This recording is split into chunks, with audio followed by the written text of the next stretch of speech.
BPSC mains की तैयारी के लिए बनाए गए इस खास सेशन में आप सभी का स्वागत है। आज हम जलवायु परिवर्तन यानी क्लाइमेट चेंज जैसे बेहद जरूरी टॉपिक को अच्छी तरह से समझेंगे। तो चलिए सबसे पहले देख लेते हैं कि आज हम क्या क्या कवर करने वाले हैं। हम शुरुआत करेंगे कि क्लाइमेट चेंज होता क्या है, फिर इसके कारण और असर क्या है ये जानेंगे, और फिर देखेंगे कि भारत के लक्ष्य क्या हैं और सरकार क्या कदम उठा रही है। तो सबसे पहला और सबसे जरूरी सवाल, आखिर ये जलवायु परिवर्तन या क्लाइमेट चेंज है क्या? देखिए, इसे ऐसे समझिए, ये मौसम का रोज रोज बदलना नहीं है, जैसे आज गर्मी है कल बारिश हो गई। नहीं, क्लाइमेट चेंज का मतलब है लंबे समय में, मतलब दशकों या सदियों में पृथ्वी के औसत तापमान और मौसम के पैटर्न में एक बड़ा बदलाव आ जाना। और क्लाइमेट चेंज को समझने के लिए इसके कारणों को जानना बहुत जरूरी है। मोटे तौर पर इसके दो तरह के कारण होते हैं, एक तो प्राकृतिक, मतलब जो नेचर की वजह से होते हैं, और दूसरे मानव निर्मित, यानी हम इंसानों की गतिविधियों के कारण। चलिए इन्हीं को थोड़ा और गहराई से समझते हैं। तो जैसा मैंने अभी कहा, इस बदलाव के पीछे के कारणों को हम दो हिस्सों में बांट सकते हैं। एक है कुदरती कारण और दूसरे हैं इंसानी कारण।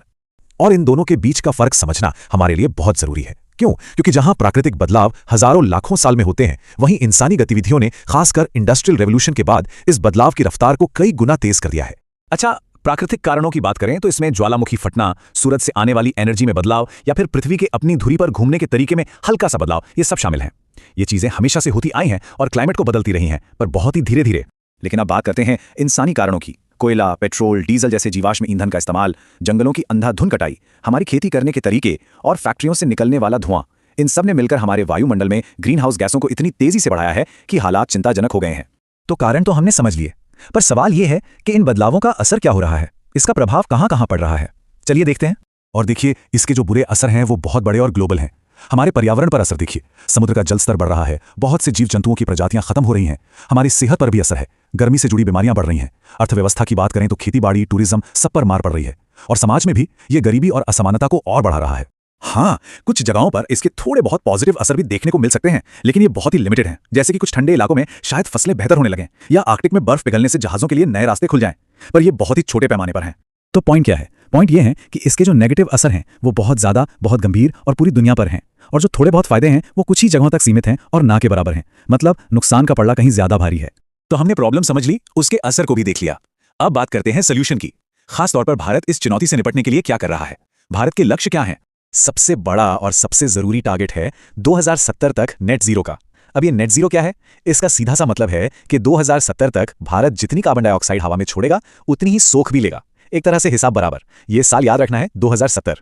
लेकिन 2070 तो दूर है, उससे पहले 2030 तक का एक लक्ष्य है।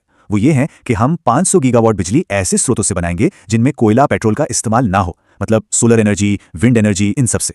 इतना ही नहीं, 2030 तक ही भारत ने अपने कुल कार्बन उत्सर्जन में 1 अरब टन की कटौती का भी लक्ष्य रखा है। सोचिए, 1 अरब टन, ये एक बहुत बड़ा आंकड़ा है।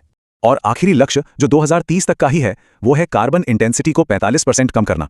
इसका मतलब क्या हुआ? मतलब ये कि हम अपनी इकोनॉमी को इस तरह से चलाएंगे कि देश की तरक्की भी हो, लेकिन उसके लिए कार्बन का धुआं कम से कम निकले। अब ये लक्ष्य तो बहुत बड़े हैं, बहुत महत्वाकांक्षी हैं। तो सवाल उठता है कि इन्हें हासिल कैसे किया जाएगा। इसके लिए भारत सरकार ने एक पूरी रणनीति बनाई है। चलिए देखते हैं कि इस रणनीति की नींव क्या है। इस पूरी लड़ाई में भारत का जो सबसे बड़ा हथियार है वो है national action plan on climate change, जिसे हम शॉर्ट में NAPCC कहते हैं। ये 2008 में लॉन्च किया गया था और यही वो फ्रेमवर्क है जिसके तहत सारे काम हो रहे हैं। इस NAPCC की खास बात यह है कि इसके अंदर 8 अलग अलग मिशन हैं। हर मिशन एक खास एरिया पर फोकस करता है। जैसे नेशनल सोलर मिशन का काम है सौर ऊर्जा को बढ़ावा देना, ग्रीन इंडिया मिशन का काम है ज्यादा से ज्यादा पेड़ लगाना। ऐसे ही पानी बचाने, हिमालय को बचाने, सबके लिए अलग अलग मिशन है। और ऐसा नहीं है कि सिर्फ NAPCC ही है, इसके अलावा भी सरकार बहुत कुछ कर रही है। जैसे रिन्यूएबल एनर्जी में भारी निवेश किया जा रहा है, जंगल और पेड़ों का दायरा बढ़ाया जा रहा है। जो स्मार्ट सिटी मिशन है उसका भी एक बड़ा मकसद यही है कि हमारे शहर टिकाऊ बने। और हाँ, पेरिस एग्रीमेंट जैसे अंतर्राष्ट्रीय समझौतों में भी भारत एक एक्टिव भूमिका निभा रहा है। तो हमने समस्या को समझा, उसके असर को जाना और भारत के प्लान को भी देखा, लेकिन बात यहीं खत्म नहीं होती। अब हमें यह सोचना है कि आगे का रास्ता कैसा है। तो जाते जाते एक सवाल आपके लिए छोड़ जाते हैं जिस पर आपको सोचना है, खासकर अपनी मेंस की तैयारी के लिए। सवाल यह है कि ये जो इतने बड़े बड़े लक्ष्य और प्लान हैं, इन्हें जमीन पर उतारने में असली चुनौतियां क्या हैं और उन चुनौतियों से निपटा कैसे जा सकता है, इस पर जरूर सोचिएगा।